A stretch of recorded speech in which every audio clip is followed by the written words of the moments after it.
Yo, what's up, guys? So I wanted to do a video today because of an interaction that I had on Twitter with somebody about Dr. Mcdougall. But first, I actually wanted to show you what I'm eating right now. It's amazing. Look at this.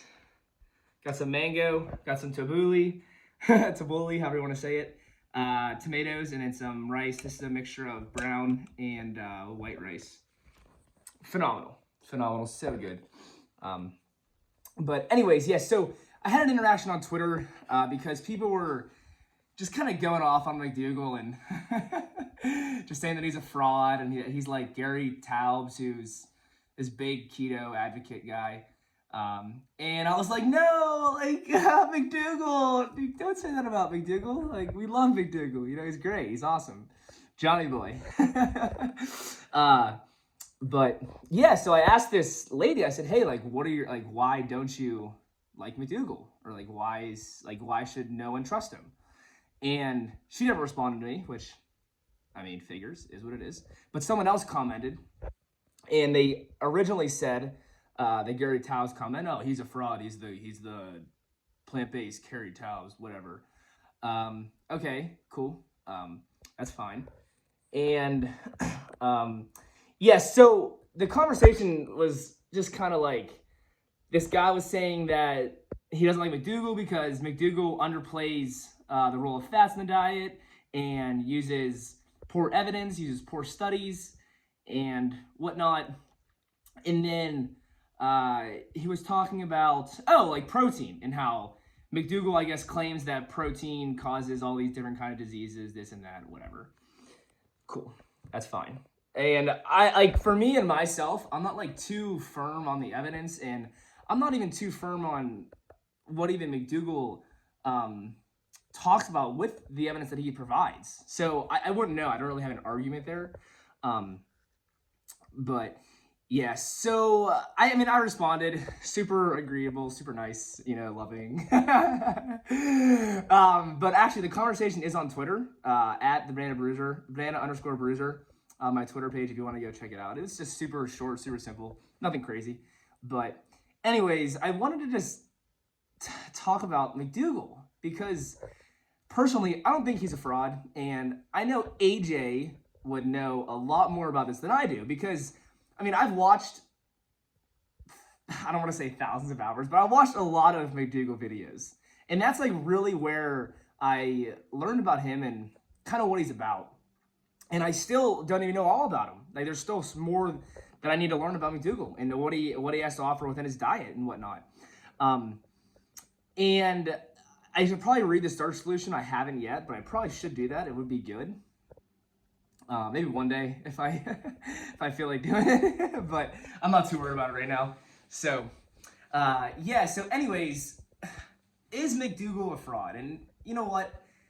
I'm gonna say no, he's not. And yeah, like, yeah, people might be like, oh, he's a charlatan too. They'll say stuff like that, or he's only promotes pseudoscience and stuff. And okay, cool, but just from actually AJ told me this about Mcdougall is that I think he had a stroke at 18 years old. And please, if I'm wrong about that, let me know. And he ended up switching to like a starch-based diet at that age, and he was able to save himself. But yeah, so to answer the question again, is Mcdougall a fraud? I mean, obviously, like, he has a lot of evidence, and I think that evidence is sort of biased, obviously, towards plant-based starch eating. And it's not like Mcdougall's gonna go out and find evidence that is going against eating potatoes. I mean, I'm sure there is evidence out there that says that, or eating rice or starch or whatever, anything else, you know. But I think for the most part that we can all agree that getting more starch, getting more vegetables, even getting more leafy greens into the diet is, even though that's not really starch, but that's super beneficial for us. Now, my whole, I guess, like, my grief with all of this is that you just can't take what one person says and just run away with it, because you're just going to lose out. You're completely going to lose out from all the information, all the perspectives, even all the experiences and antidotes that are out there. For example, you know, if I'm just like, oh, starch, whatever, Mcdougall, I love Mcdougall. Even Goldhammer has different stances than Mcdougall does. So I don't want to just limit myself to only Mcdougall. Even Lyle has different standpoints and viewpoints. And I'm sure they all probably argue and debate back and forth about what's this, what's that, what's better. And then you can even bring in like DTM, like that's AJ's boy, DTM, hey, what's up? Luke Corona, like their viewpoints and stuff. And AJ and I always say, oh, like Mcdougall, you could use a green juice, you know? Which is funny, but I mean, he could. He definitely could. I mean, we could all use some of that. So now, you can't just limit yourself to one person. It's important to really see what's out there, see what everyone has to offer, see what they have to say, and then do what's best for yourself. Just mix and match. Even today, like I'm eating fruit and starch. Like most people be like, "Oh, it's poor food combining," but it feels so good on my body. I love it. Now, yes, I do think that Mcdougall does underplay the role of fats in the diet. I think they can be so important and nourishing, especially for people who are maybe a little bit underweight and who are malnourished and whatnot. And then protein as well. I think protein's great, you know. And I'm sure Mcdougall will even say like, yeah, like black beans and lentils are like the way to go, you know.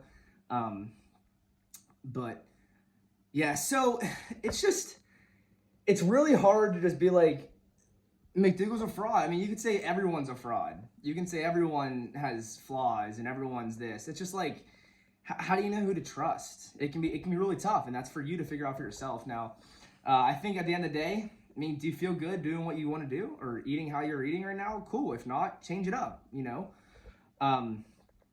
But yeah. So I think you just got to take everything with a grain of salt. You know, you can't be so butthurt about what people say.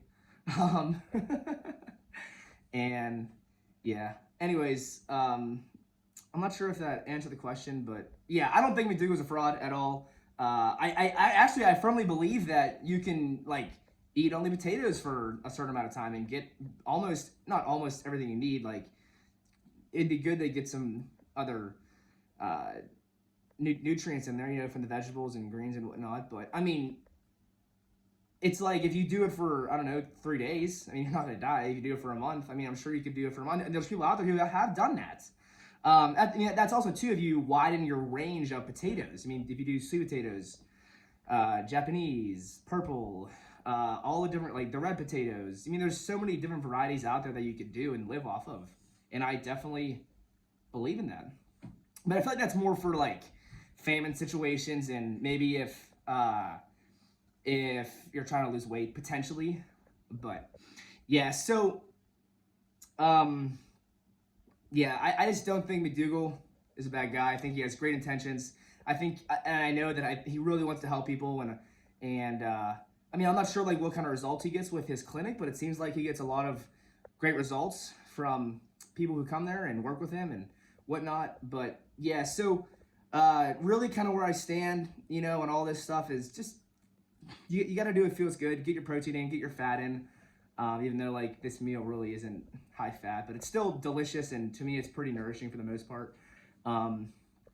But yeah, like just don't restrict yourself if you don't want to. If you want to, then do it. Just test it out, see how you feel. So yeah, anyways, that's our guy Mcdougall. We love him. Obviously, I think I'm gonna be more on his side than not on his side. But oh yeah, also too, one more statement I wanted to make was the guy said Mcdougall is anti-oil, and yeah, I mean, like Mcdougall, he has to stand for what he believes in. He has to. Like he's not gonna give up on that. He's gonna be forthright, and he's gonna be diligent about what he believes in. So yeah, like I kind of commend him for like staying true to his no oil standpoints and viewpoints, even though I do believe that some oil is fine. Some oil can be beneficial actually, and I'm not scared of it. I mean, I'll go out and I'll eat food that has oil in it, or I'll eat stuff that has oil in it. I don't really care. It's cool. And there's people on Twitter and whatnot who really show that actually oil can be beneficial, and it actually helps you lower your disease, or It helps you not obtain disease or get disease. Not like you're trying to get disease, but it helps you lower your risk of getting some sort of disease compared to like replacing certain oils with like animal protein and stuff. But anyways, I'll leave that evidence talk for those people on Twitter, and maybe one day I'll even get into that kind of stuff, like really knowing the evidence and really understanding it all. So maybe one day, we'll see. But anyways, I'm gonna leave it at that. I'm kind of hungry. I'm trying to eat. So hey, love y'all. Stay hungry. Stay up. Be great. Always keep it 100. Let's stay flying in 2022. You know what it is, baby. Say less.